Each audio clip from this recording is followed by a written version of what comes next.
아멘. 최근 한국에서 아주 유명한 배우 두 커플이 각각의 결혼식을 가졌습니다. 결혼식을 올린 유명한 배우들은 1년에 수입만 해도 수십억에 달한다 그럽니다. 여러분도 아마 뉴스를 통해서 들었을 줄 압니다. 그런데 두 결혼식이 극명한 대조를 이루었습니다. 한 커플은 최고의 호텔에서 최상의 무대를 꾸미고 하여튼 모든 좋은 것을 다 동원해 가지고 최고로 호화로운 결혼식을 치렀습니다. 이 방송에 보니까 어림잡아서 수억 원의 비용이 들었을 것이라 그래요. 아무리 협찬을 받았다 할지라도 수억 원 들었을 것이라 소개되었습니다. 그런데 또 한 커플은 자기의 고향인 강원도 어떤 곳에 밀밭에서 식을 올렸습니다. 언론에 알리지도 않았습니다. 축하객은 가깝고 의미 있는 일가 친척 40명만을 초대했다 그럽니다. 피로 여는 일가 친척들이 직접 솥을 걸고 만든 잔치국수, 전, 부침개가 전부였다 그럽니다. 이 비용을 계산했는데 공식적으로 60만 원 들었다 그래요. 100만 원이 안 든 거지요. 이 수십 년 사이에 시간이 지나갈수록 결혼식이 매우 호화롭게 치러지는 것을 봅니다. 최근에 크리스찬들의 결혼식도 앞에서 소개한 어떤 사람들의 결혼식만큼은 아니지만 호화로움이 도를 넘는 것을 목격했습니다. 제가 몇 년 전에 한국에 나가서 우리 대학부 어떤 친구들이 결혼한다고 초청을 받아가지고 충격을 받았습니다. 제가 정말입니다. 막 여러 가지 이 설교 중에 표현하기 좀 곤란한데 정말 복잡한 심경을 안고 돌아온 적이 있었습니다. 아주 호화로운, 볼륨을 줄이지 말아 주시기 바랍니다. 저 거는요. 아주 그냥 호화로운 결혼식을 치르는 것을 목격했습니다. 왜 그럴까요? 왜 점점 더 결혼식이 호화로워질까요? 단순히는 장사꾼들의 부추김 때문입니다. 그 웨딩 디자이너들의 부추김 때문이죠. 그러나 그 안에는 잘못된 가치관이 도사리고 있기 때문입니다. 결혼에서 가장 중요한 것이 호화로운 결혼식이라고 생각하기 때문입니다. 결혼식을 잘 치르는 것이 중요하다는 가치관 때문에 그렇습니다. 그런 결혼식을 잘 치러야만이 잘 살 것이라는 잘못된 환상을 갖기 때문입니다. 왜 그런 가치관에 붙들릴까요? 왜 점점 더 호화로운 결혼식을 추구하는 가치관에 붙들릴까요? 그것은 대부분이 다른 사람들에게 자기 자신들을 과시하기 위함입니다. 우리가 얼마나 대단한 사람인가를 보여주려는 생각 때문입니다. 그 결과가 무엇이에요? 그 결과는 너무너무 많은 문제를 야기한다고 생각합니다. 사회적인 영향은 말할 것도 없고 결혼하는 양가 부모들에게 경제적 부담을 줘서 결혼을 마치고 난 부모들이 경제적 어려움에 봉착하게 되는 거예요.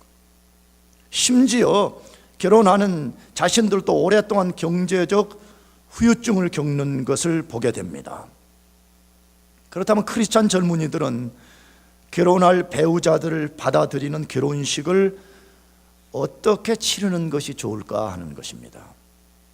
좀 더 발전해서 결혼 후에 결혼 생활은 어떻게 하는 것이 성경적 원리일까 하는 것입니다. 오늘 말씀에 소개된 이삭과 리브가의 결혼식과 결혼 생활을 통해서 배워야 됩니다.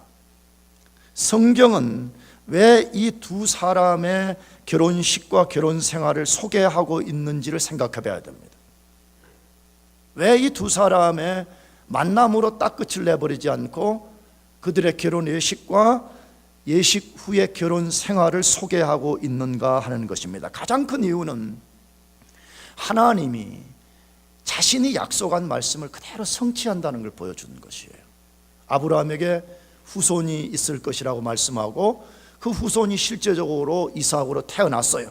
그런 다음에 이삭을 통해서 많은 후손이 올 것인데 하나님이 그 약속을 신실하게 지키신다는 거예요. 동시에 하나님이 어떻게 약속을 지키시느냐? 거대한 섭리, 프로비던스를 통해서 그것을 반드시 지키는 것을 보여주려는 것 때문에 이것을 기록해 놓은 것입니다.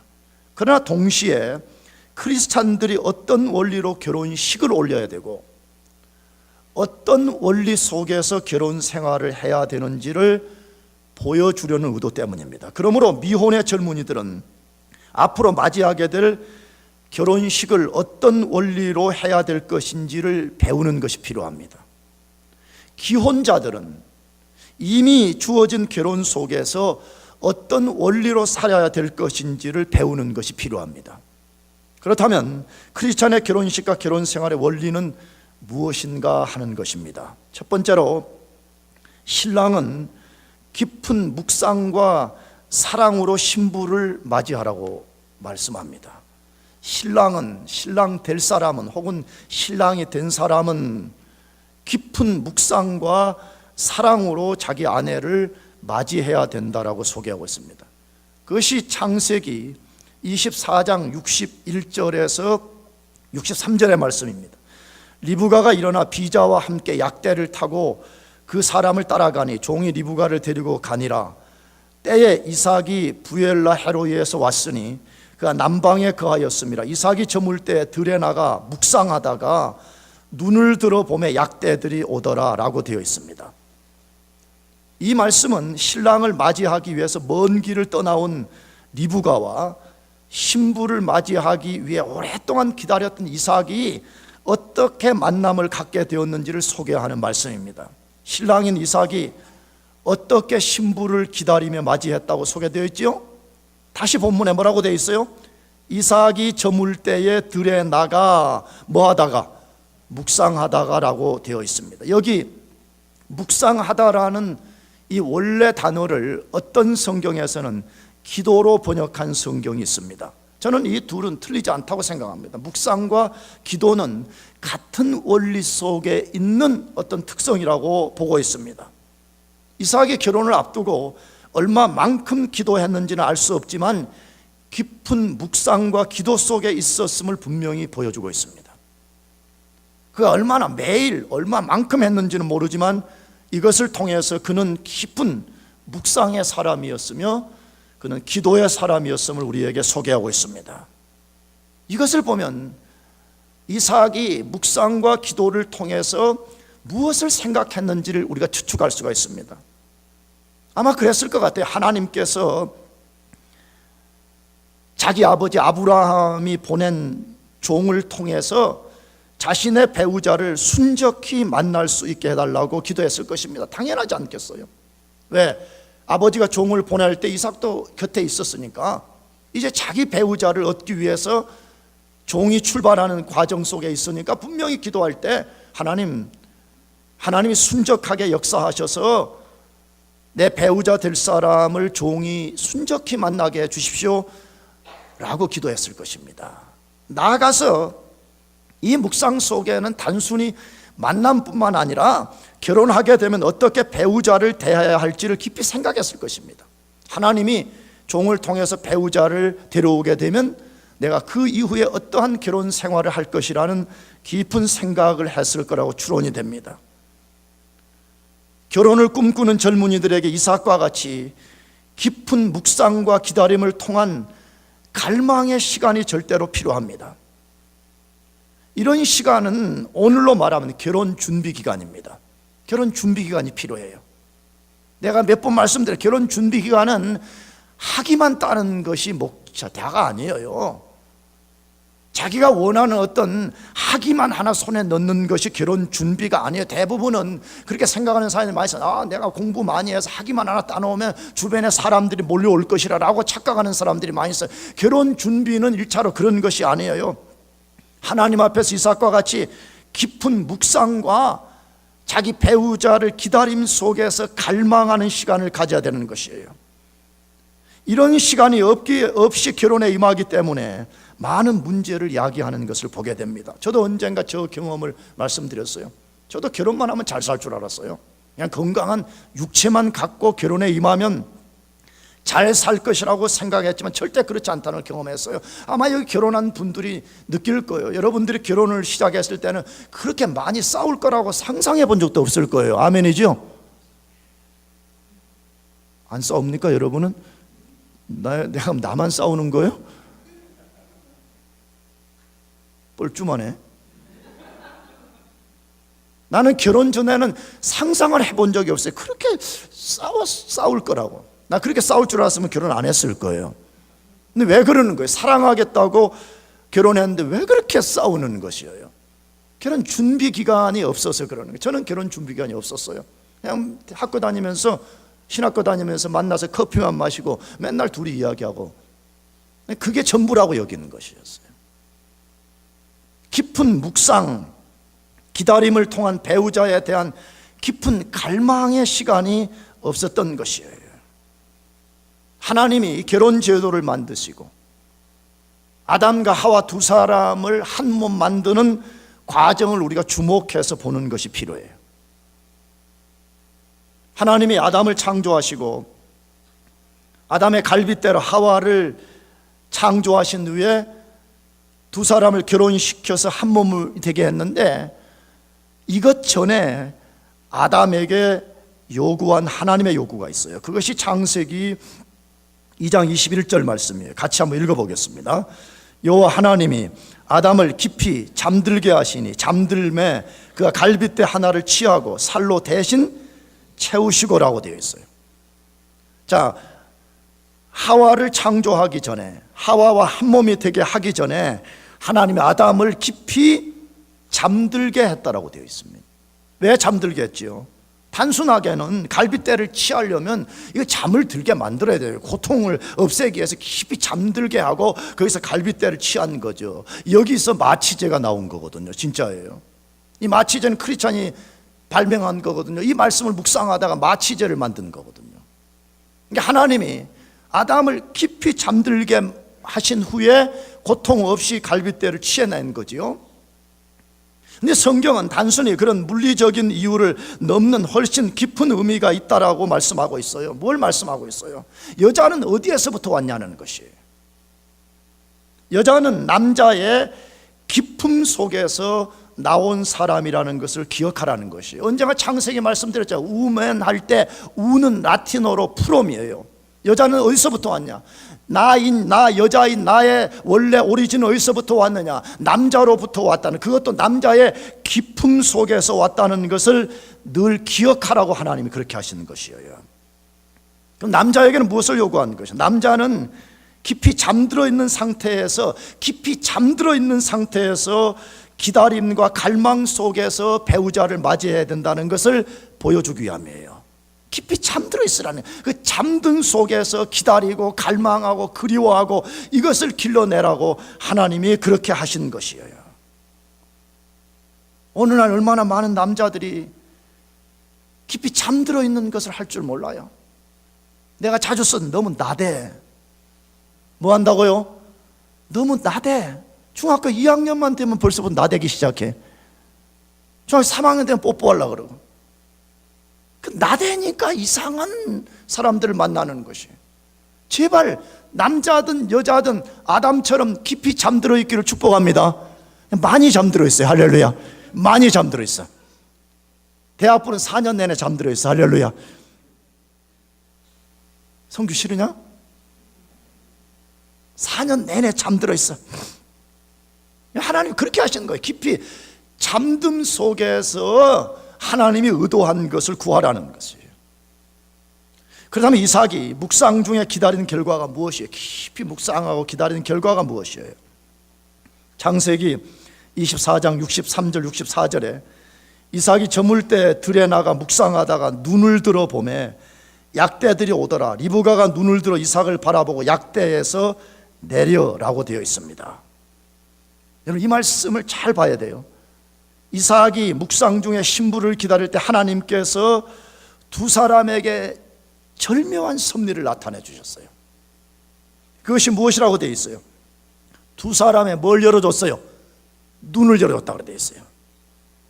하나님이 이삭의 눈을 열어서 약대 때 다시 말하면 리브가가 함께 오는 그 일행들을 보게 만들어 주셨고, 동시에 리브가의 눈을 열어서 이삭을 보게 만들어 줬다, 그렇게 말씀하고 있죠. 이것이 하나님의 섭리인 것이에요. 하나님 앞에서 깊이 기다리며 기도하고 하나님의 섭리를 기다리게 될 때 하나님이 타이밍까지 주관하셨다는 것이에요. 서로의 눈을 열어서 서로를 보게 만들었다라고 성경이 소개하고 있습니다. 우리는 이런 말씀을 그냥 쉽게 여겨서는 안 돼요. 하나님의 섭리를 진짜 믿는 사람이라면 하나님께서 언젠가 우리의 눈을 열어서 내 배우자 될 사람을 보게 하실 것이라는 믿음을 가져야 됩니다. 아멘.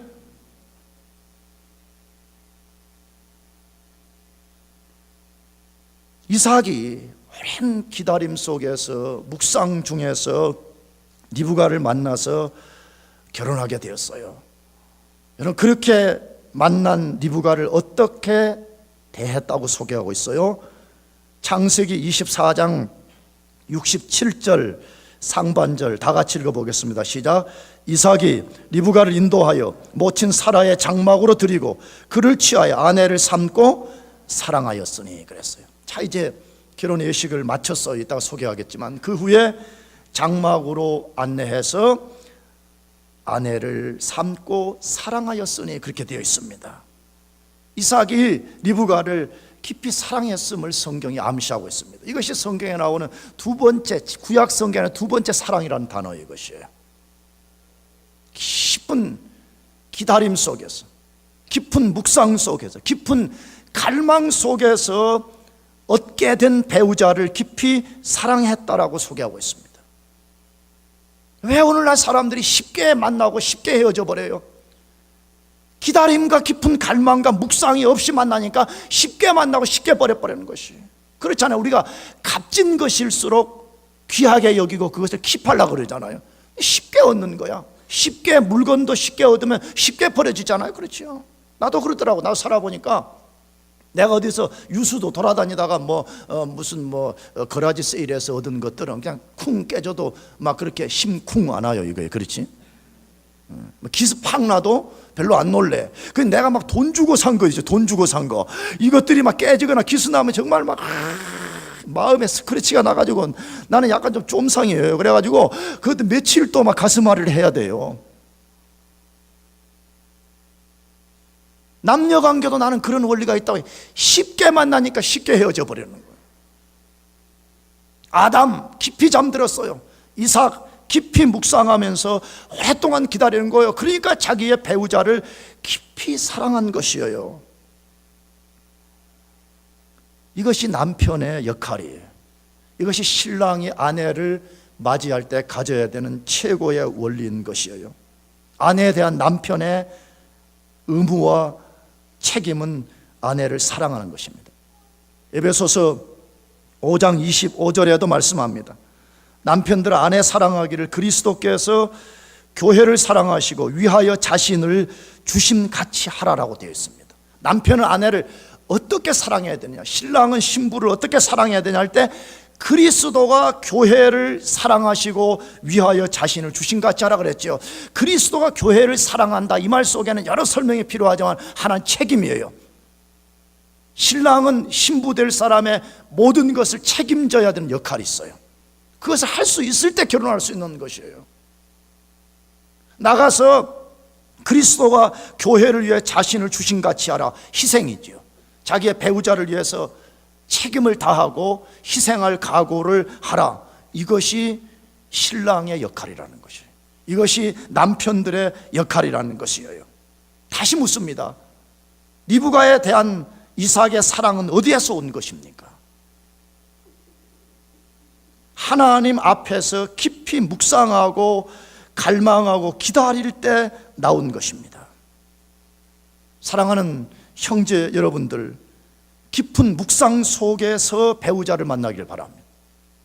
깊은 묵상 속에서 갈망하다가 하나님의 섭리 중에 만나서 배우자를 깊이 사랑하기를 축복합니다.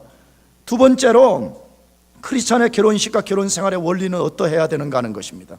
신부는 겸손과 정숙한 예를 갖춤으로써 신랑 혹은 남편을 맞이해야 된다고 말합니다. 신부는 겸손과 정숙한 태도로서 신랑을 맞이해야 된다고 소개해요. 그것이 창세기 24장 64절 65절 말씀입니다.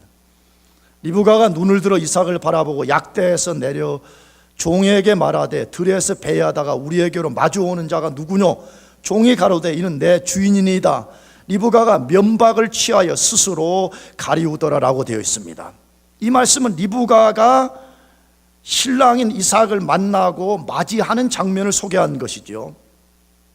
이제 멀리서 이 부엘라 헤로이까지 왔어요. 눈을 열어서 이삭을 바라본 리브가가 약대에서 내렸다 그렇게 되어 있어요. 여러분, 성경이 왜 이런 걸 썼어요? 아니, 왔다, 만났다, 결혼했다, 잘 살았다, 끝 이래 되잖아요. 왜 이런 과정을 하나씩 하나씩 기록해 놓았는지를 우리가 깊이 생각해 볼 필요가 있어요. 리브가가 멀리서 봤어요. 아직 자기 신랑 될 이삭인지 정확하게 몰랐어요. 아마 추측에 아마 신랑 될 이삭일 것이라 추론했는지는 모르겠어요. 아직 정확하게 몰랐어요. 그런데 낙타에서 내렸습니다. 정확하게 알게 된 것은 내린 후에 종에게 물었어요. 저기 지금 배하는 저기 하다가 오는 저 사람이 누구냐 할 때 종이 말했어요. 우리 주인 이삭입니다. 아브라함이 원래 주인이었는데 지금 이삭을 주인으로 칭하는 것 보게 되면 아브라함 가정의 리더십이 누구에게 지금 와 있는지를 보여주는 장면이잖아요. 근데 아직 이삭인 것 몰랐어요. 그런데 그가 낙타에서 내렸더라 소개되어 있습니다. 성경은 리브가의 캐릭터를 다시 소개하는 것이죠. 그는 물동이를 들고 왔다 갔다 하는 자일 뿐 동시에 그는 겸손과 아주 정숙한 예를 가진 겸손한 마음과 태도를 가진 여자인 것을 소개하고 있습니다. 그런 후에 종을 통해서 저 사람이 당신의 남편 될 이삭입니다 라고 들었을 때 비로소 면박을 취했어요. 얼굴을 가리는 거죠. 이것을 제 자신의 얼굴을 가렸다고 되어 있어요. 이건 중동의 풍습이기도 했지만 이것을 통해서 리브가의 또 다른 캐릭터를 소개하는 것이죠. 그가 얼마나 정숙한 여자인가 하는 것이에요. 그는 겸손한 뿐만 아니라 정숙한 여자요, 그런 겸손과 정숙으로서 신랑을 맞이하고 있음을 보여주고 있습니다. 오늘 많은 사람들의 결혼 생활이 위기를 만나고 가정이 건강하지 못하고 이혼하는 이유가 어디에 있습니까? 남자 쪽에서 지켜야 될 원리와 여자 쪽에서 지켜야 할 원리를 지키지 않기 때문이라고 생각합니다. 성경은 남자가 지켜야 될 원리가 있다고 말해요. 여자가 지켜야 될 원리가 있다고 말해요. 이것을 안 지키기 때문에 가정에 위기가 찾아오고 가정이 건강하지 않다는 것입니다. 남자도 마찬가지지만 여자가 지켜야 될 원리를 지키지 않을 때 남자들이 실망하고 실증을 느끼기 시작해서 다른 여자들에게 눈을 돌리고 잘못된 길을 가는 경우가 있음을 기억해야 됩니다. 여자들이 믿음이 너무 좋아. 우리 집사람은 내가 목사이기 때문에 우리 집사람은 오직 주님만 생각하고 살아야 된다 이렇게 말해요. 날 보고. 나도 남자입니다. 내가 이렇게 내 이야기를 하는 것은 자매들이 잘 들으라는 이야기예요. 자매들이 자기들이 해야 될 책임을 다 던져버리고 예수 믿는 사람이 어떻게 그럴 수 있냐고 말해요. 당신 기도하는 사람 맞아요? 당신 하나님 눈빛을 의식하는 사람 맞아요? 자꾸 이렇게만 공격하는 것은 옳지 않습니다. 여러분, 남자들의 특성을 언젠가 말씀드렸죠. 남자들은 어떤 유혹을 시각으로 잘 받는 특성을 갖고 있어요.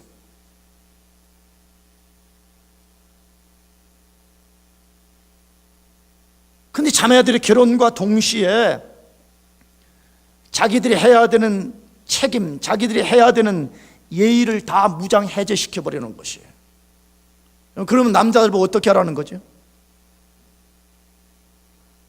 현대사회의 결혼 위기를 보여주는 단어가 오피스 와이프라는 단어입니다. 언젠가 한번 소개했어요. 여러분도 대충 들어서 알 것이 있어서는 안 될 현상과 단어이지. 오피스 와이프라는 이 단어는 있어서는 안 되는 단어인 것이, 그러나 엄연히 존재한다는 것이 사실입니다.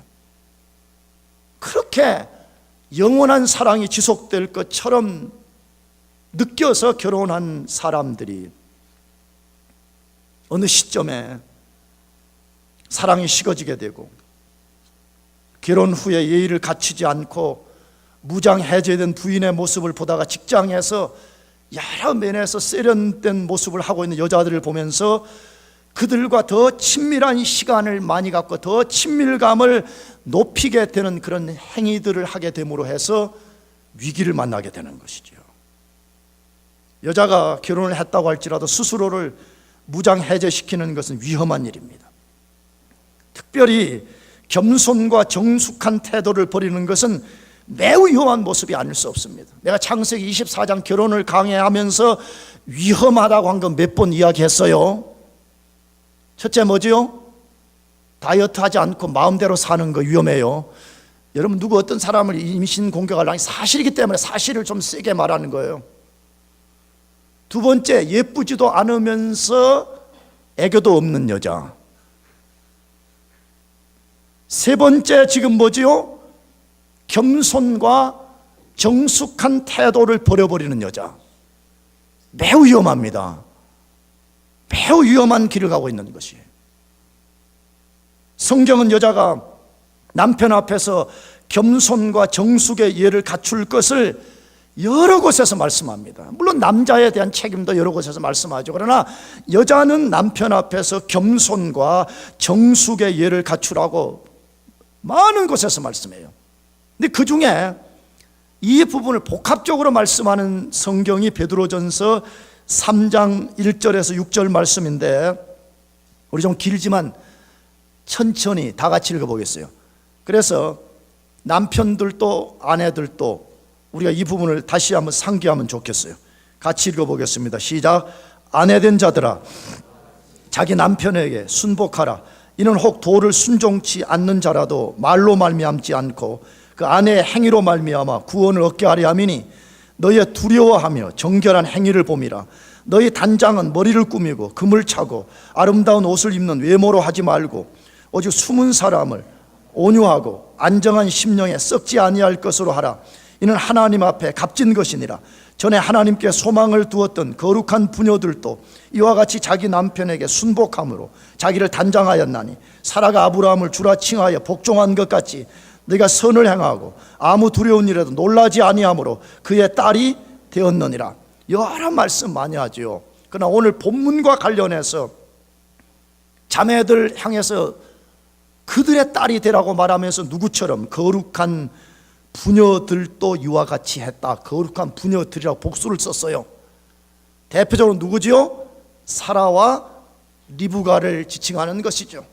사라는 자기 남편을 가리켜 뭐라고 불렀어요? 뭐라고? 여자들 말해.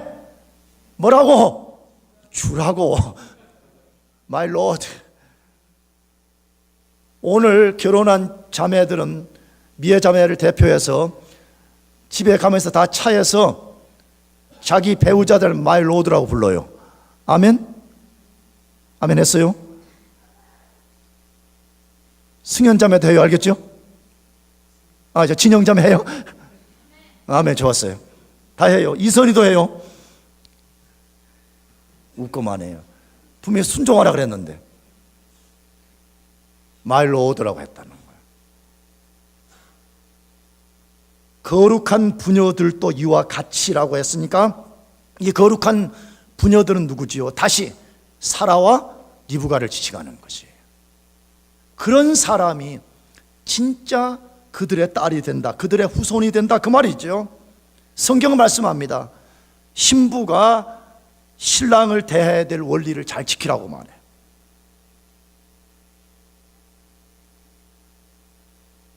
신부가 신랑과 혹은 아내가 남편에게 지켜야 될 원리를 잘 지키라고 말해요. 성경은 반대로 신랑이 혹은 남편이 신부와 자기 아내에게 지켜야 될 원리를 분명히 말씀하면서 그것을 잘 지키라고 말해.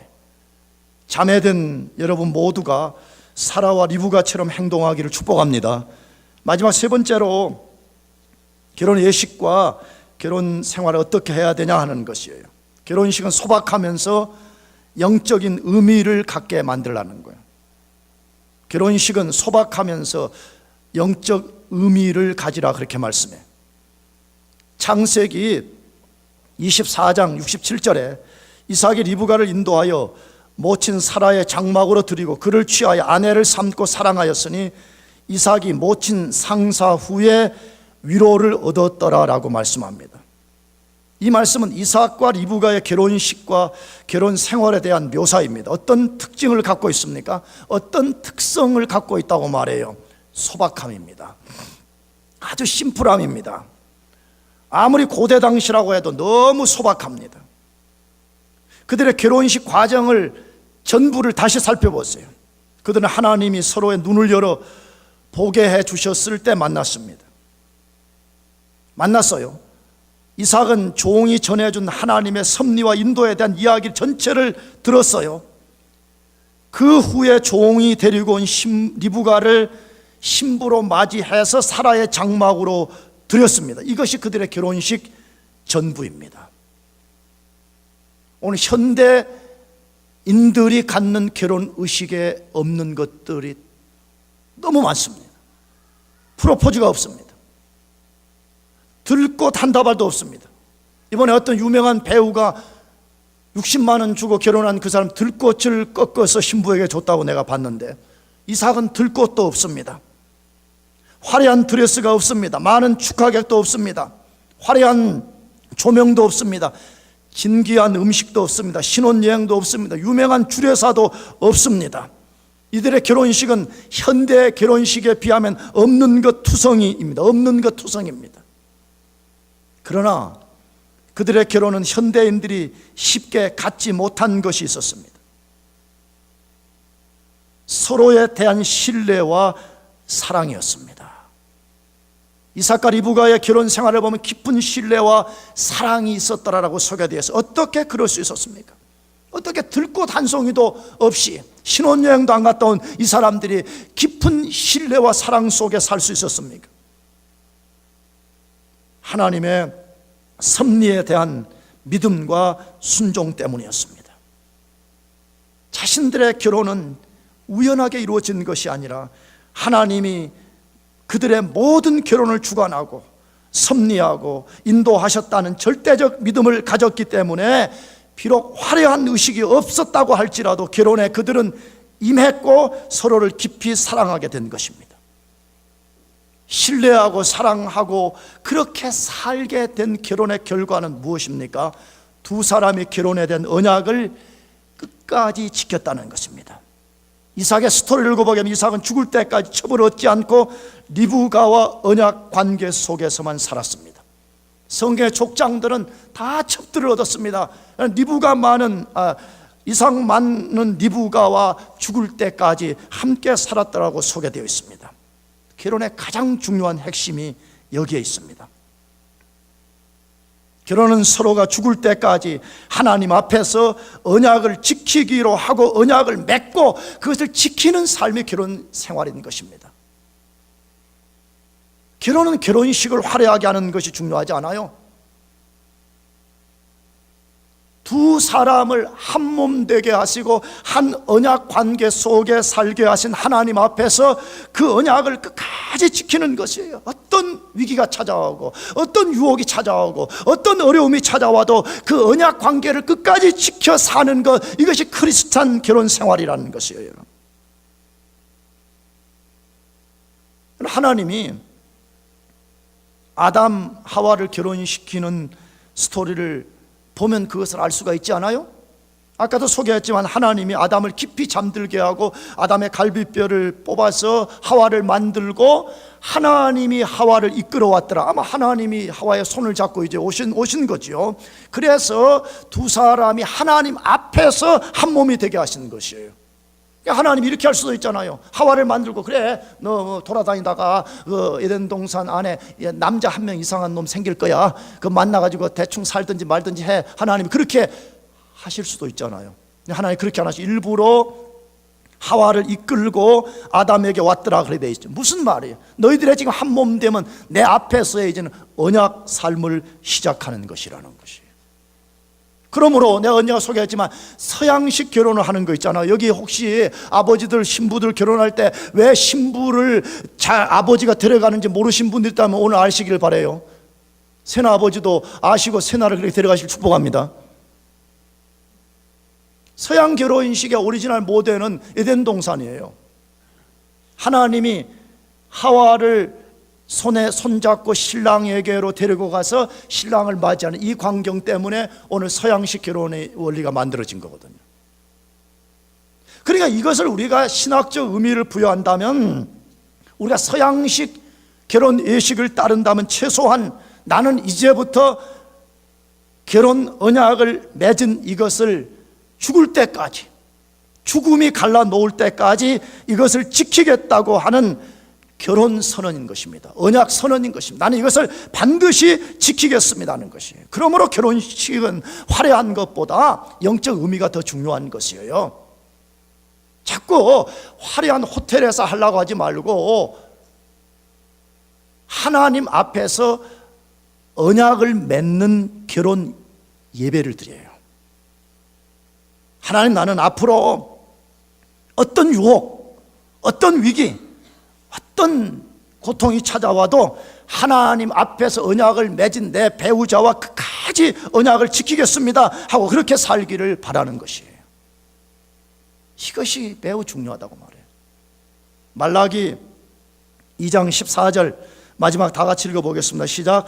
너희는 이르기를 어찌미니까 하는도다. 이는 너와 너의 어려서 취한 아내 사이에 여호와께서 일찍이 증거하셨음을 인함이니라. 그는 내 짝이요 너와 맹약한 아내로되 내가 그에게 괴사를 행하는도다. 그는 내 짝이요 너와 맹약한 아내로되 이렇게 돼 있어요. 내 성경은. 이걸 요즘 성경은 너와 언약한 아내로되 이렇게 번역했잖아요. 같은 말이죠. 맹약, 언약 같은 말이죠. 이 말의 원래 말을 번역하면 그 말이에요. 너가 너 짝과 성실히 책임을 다하고 살겠다고 언약을 맺지 않았냐? 그런데 너가 그 배우자에게 괴사, 아주 괴팍하고 괴악스러운 일들을 행한다는 것이에요. 자기 배우자의 매력이 떨어졌을 때, 자기 배우자 능력이 사라질 때 무시하고 업신여기고 이렇게 한다는 게, 물론 이 말라기서는 남자가 여자들을 향해서 대하는 태도를 소개한 것이에요. 그런데 말라기 시대 때 기도가 응답이 안 되는 것이에요. 하늘문이 다 닫아버렸어요. 그런데 이스라엘 백성들이 하나님 앞에 어찌해서 우리가 기도한 것이 응답되지 않습니까? 라고 그들이 막 하나님 불만을 쏟아냈거든요. 그때 하나님이 말라기 선지자를 통해서 가서 전달한 것이에요. 너희 기도 응답이 안 되는 이유 중에 하나가 너희가 결혼 언약을 지키지 않기 때문이라는 거예요. 너희 어려서 취한 아내, 예쁘고 아름답고 할 때 사랑한다고 그렇게 고백하고 내가 끝까지 너를 사랑하고 살겠다고 말해놓고 어느 시점에 매력이 떨어졌을 때 자기 아내를 업신여기고 이혼해버리고 막 그렇게 하면서 종교적으로 시간만 되면 또 하나님 내 공궁의 문제를 해결해 주세요, 내 삶의 문제를 해결해 주세요, 그렇게 할 때 하나님이 안 들으신다는 거야. 너가 먼저 하늘 문을 열기 전에 너와 맹약한, 너와 언약을 맺은 내 아내와의 언약 관계를 성실하게 지키라. 이것이 하나님의 가르침이잖아요. 부탁이에요. 결혼식은 소박하게 해요. 소박하게. 60만 원은 너무 좀 부족하지 않나 싶어. 그렇지? 60만 원 갖고는 조금 힘들 것 같아요. 아마 그 사람들은 좀 뒤에서 좀 했나 모르겠어. 65만 원으로 해요.